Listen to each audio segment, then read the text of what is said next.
Na Bíblia há um relato que desejo compartilhar. O relato que menciono fala de um jovem muito rico que veio até Jesus. Jesus saía a ensinar e pregar com seus 12 discípulos, e o homem se aproximou apressado e disse: "O que devo fazer para alcançar a vida eterna?"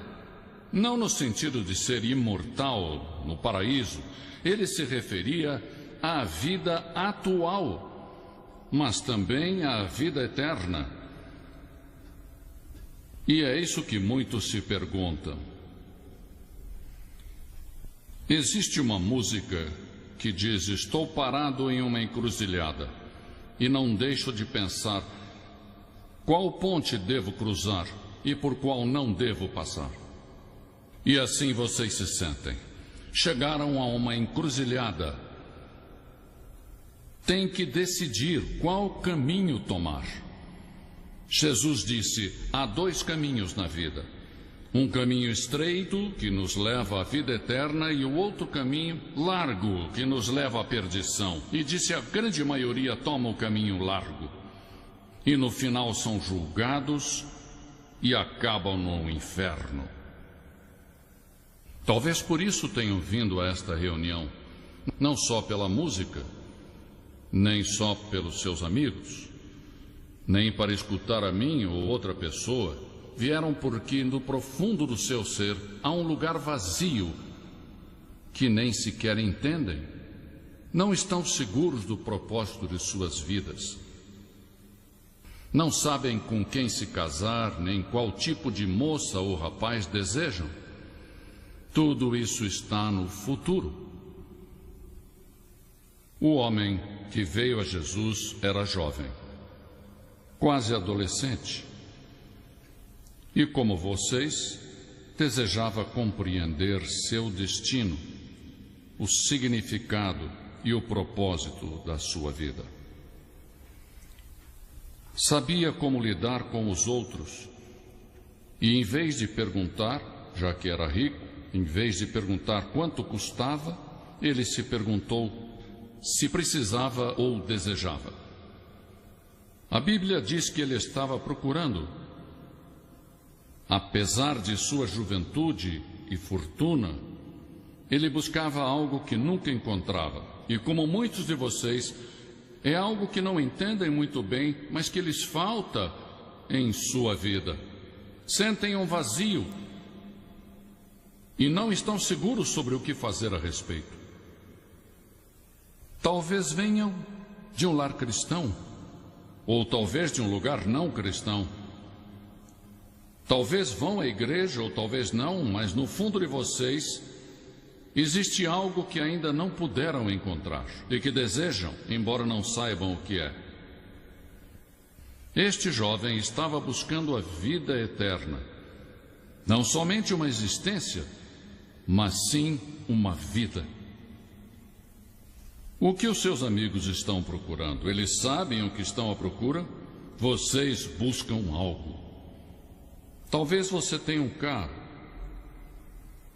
Tudo vá bem nos estudos, num colégio, numa universidade. Tenha um namorado ou namorada. Mas no fundo da alma se perguntam se não existe outra coisa que ainda não encontraram. Este jovem buscava o seu propósito. Qual propósito tem minha vida? E quanto a você, qual o seu propósito? Muitos dos que nos escutam se sentem sozinhos, ou talvez desorientados, ou ansiosos. Não sabem qual a causa e não sabem como mudar isso. Vocês vieram ao lugar certo, a um lugar onde aprenderão sobre Jesus, e Jesus os guiará pelo caminho correto. Existe como um vazio, um abatimento, como uma culpa, e já não adiantam as drogas nem as diversões para esconder os problemas. O mundo oferece uma ideologia que o salve. Escutaram na televisão que podem te ajudar. Mas nada aconteceu. É que você foi ao lugar errado. É preciso entregar-se a Jesus. Jesus veio, viveu e fez muitos milagres. Mas esse não era o seu principal propósito. Ajudou os pobres, também curou aleijados, doentes e ressuscitou os mortos. Mas esse não era o seu propósito. Seu propósito era ir para a cruz e morrer na cruz. Muitos de vocês são católicos, outros são evangélicos, outros não são de nenhuma religião, mas já viram imagens da cruz. Já viram crucifixos. E foi nesse lugar onde Jesus foi crucificado por vocês. Tomou os seus pecados e os meus, e a Bíblia diz: todos temos pecado. O que é pecado?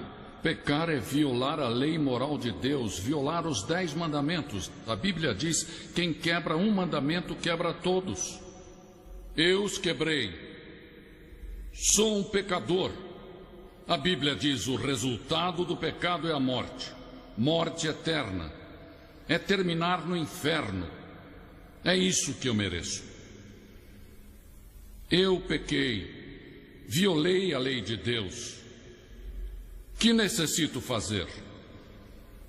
A Bíblia indica que devo me arrepender. O primeiro sermão de Jesus fala sobre o arrependimento.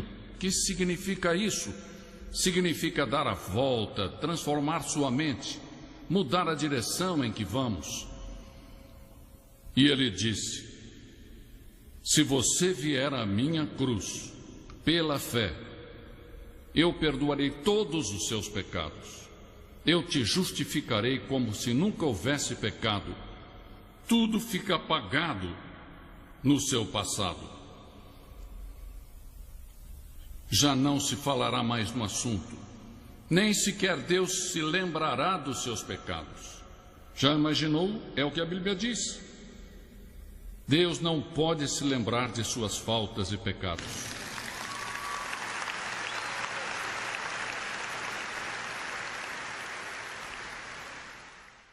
O jovem falou com a pessoa certa, disse: que devo fazer para ter a vida eterna?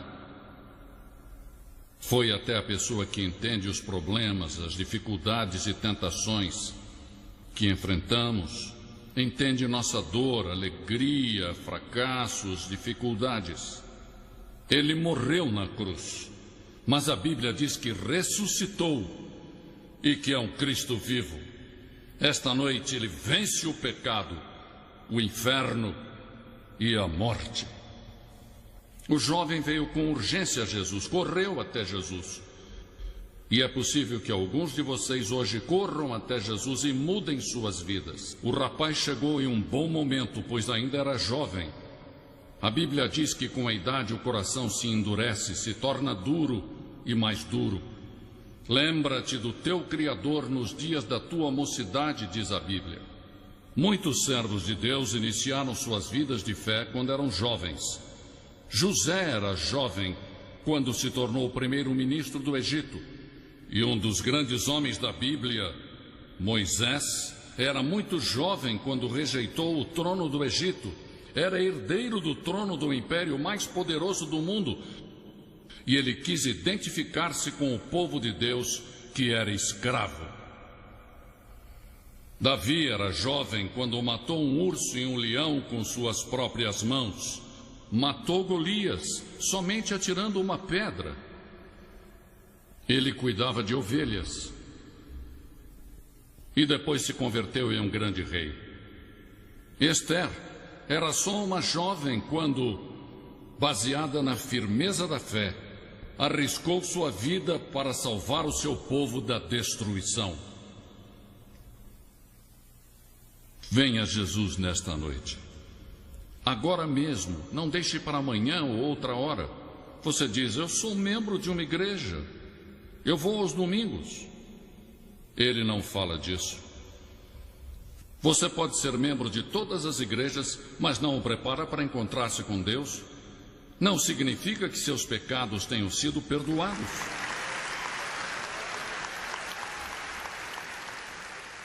Jesus ensinou que ser membro de uma organização ou ainda de uma igreja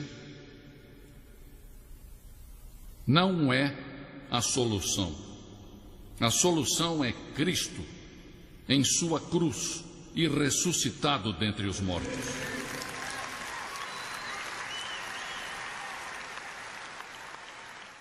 E esse jovem disse: que devo fazer? Ele buscava a vida eterna e disse: que devo fazer? Mas cometeu um erro ao pensar que poderia trabalhar para consegui-la. Não se pode trabalhar por ela. Deus a dá a você. Por fé, pela graça, Ele a dá, não a merecemos. Graça é um favor não merecido, é algo que não se ganha nem se merece. Deus oferece a sua graça esta noite, oferece o seu perdão. Jesus disse: pare e pense. Jesus disse: mas há um preço. Ele disse: há um custo. Se você quer vir a mim, deve abandonar todas as suas posses e dar tudo o que não necessite para os pobres. Depois venha e siga-me. É que Deus te ama, Cristo te ama. Inclusive, morrendo ali na cruz, teve a capacidade de pensar em você centenas de anos no futuro. Ele viu quando você ia nascer, ele viu toda a sua vida e disse: não importa o que Rosa, Maria ou Paulo façam, eu os amarei. Por isso ele se deixou crucificar, porque ele ama você.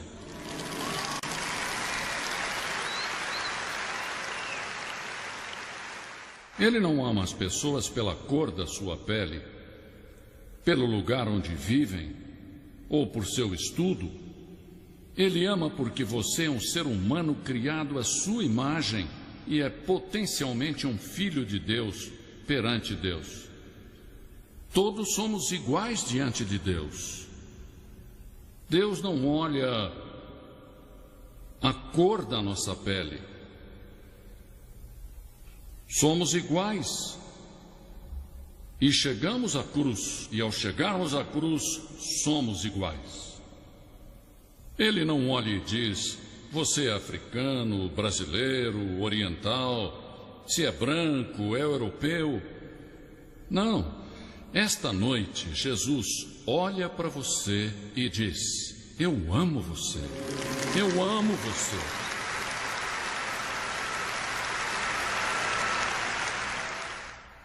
Alguma vez você realmente abriu seu coração para Jesus? 100%?